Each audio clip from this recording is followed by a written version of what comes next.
The Filipino adverb maingat, maingat means carefully in English, maingat, maingat.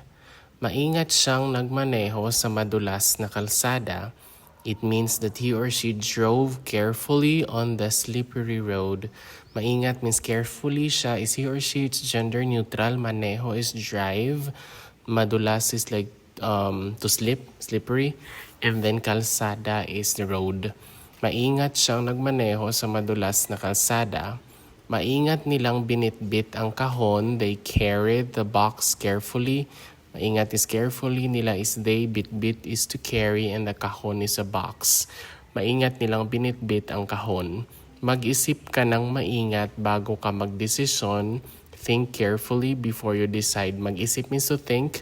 And then ka-issue, maingat means carefully, bago is before, ka-issue again, magdesisyon is you decide. So mag-isip ka ng maingat bago ka magdesisyon.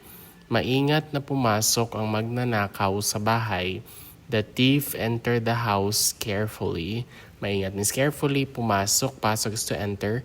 Ang magnanakaw is a thief, and then bahay is a house.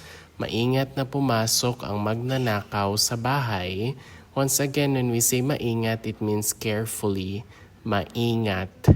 Maingat.